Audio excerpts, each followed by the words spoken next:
Welcome back. So what do if you're a Democratic presidential candidate looking to spend as much time as possible in Iowa and New Hampshire, but at the same time you're a senator and you have to be in Washington for what is among our first trials of this century? Well, President Trump's impeachment trial. Well, if you're any one of these people, you're going to have to figure that answer out very soon. And if you're my next guest, Senator Michael Bennet of Colorado, who remains in the race and who joins me now from Manchester, New Hampshire, Senator Bennet, welcome back to Meet the Press. Thanks, Chuck. Great to be back. So other than scouring airlines for finding out how many nonstops exist at 7 p.m., 7:30 p.m. after these impeachment trial, how disruptive do you expect the impeachment trial to be on the campaign, and should it be? I think it is going to be disruptive, and there's nothing I can do about it, so I choose not to worry about it. We have, all of us, a constitutional responsibility that we have to fulfill here, and I take my oath seriously, and I will. And in the meantime, I'm spending every single second I can in New Hampshire trying to fulfill my commitment to hold an additional 50 town halls here. I've already spent more time here than any other candidate, and I'm just going to continue to do that. You're a guy that has spent a lot of time reading Federalist Papers, unlike many U.S. senators. So what do you believe? What power do you believe you have, even though your party's in the minority, at a Senate trial in order to force a fair trial? You know, I think the stakes could not be higher here because I've been listening to the program, Chuck, and this is a president who's holding the American people in contempt and holding the Constitution in contempt. When it comes to war powers, a decision to provoke a war potentially with Iran, his stonewalling of the House, and now his stonewalling of the Senate.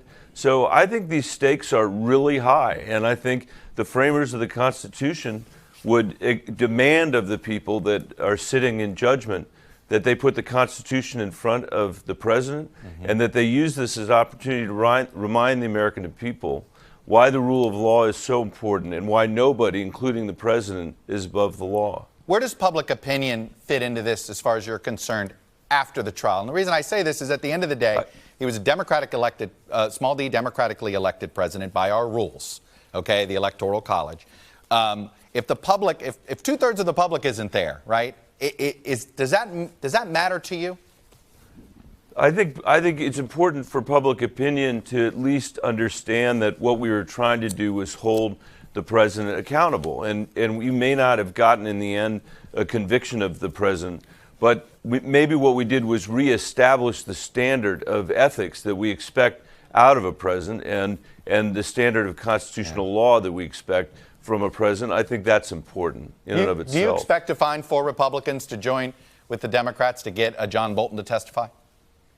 I don't expect anything, but I don't think it's impossible. I've been in rooms where people have heard somebody say something and they say, you know what, I want to hear more about that. Let's bring the witnesses. And I hope my Republican colleagues will be open to having witnesses. The American people want witnesses, and they want to see the records from the White House as well. I want to talk a little bit about the presidential race in Iran here a bit.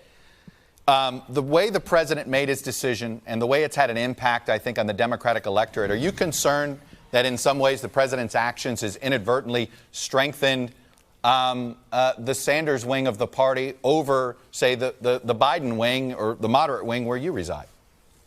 Actually, I'm much more concerned that what he strengthened is the hardliner wing of the Iranian government. That is what he has done since he became president. I think that's what he's done again with the action that he's taken. And Rand Paul mentioned it. You know, the Afghanistan papers that the Washington Post have now published demonstrate that after the first 6 months of that war, we not only didn't accomplish the objectives we told the American people we were accomplishing, but we may have made matters worse on a whole range of dimensions, from corruption to drugs to the rise of the Taliban. In Iraq, our own War College tells us that there was a winner of the Iraq War, and it was Iran. Right. So, Chuck, I think this is a moment where heightened congressional scrutiny of the president, no matter who the president is critical. But when you have a president who's as lawless as this one seems to be on the international stage and the domestic stage, I think it's important for not just Democrats to come together, but Americans to come together and say, we're going to put the Constitution ahead of this president. Is it harder to unite the Democratic Party if you voted in favor of the Iraq War? I think it is much harder to unite the Democratic Party if you vote in favor of the Iraq War. And I think it's much harder to take on Donald Trump, who takes every single position, including a position that the Iraq War was a mistake. I just described Joe Biden. Does that make him less electable than, say, a Bernie Sanders? I think that many people would say that was his not his finest hour. And I think that from my vantage point, there's a real question in my mind about whether any of the leading candidates can take on Donald Trump, which is why I've stayed in this race. Chuck, voters in New Hampshire are more undecided today than they were 6 weeks ago or 6 months ago, because they know how much is at stake, and they know we need to nominate somebody who can beat Donald Trump. I think I come from the right kind of state with the right kind of agenda to do that. And by the way, I would invite congressional participation in these foreign policy decisions. I would invite congressional participation in evaluating whether my work was consistent with the Constitution, as previous presidents have done. Let me ask you this. Is there a point, not only for your own campaign, but for a lot of campaigns, where that you have to coalesce around a leader if there is an obvious leader at, say, the end of February or the end of March? Yeah, I definitely think that's the right timeline. I think we will have to coalesce around somebody.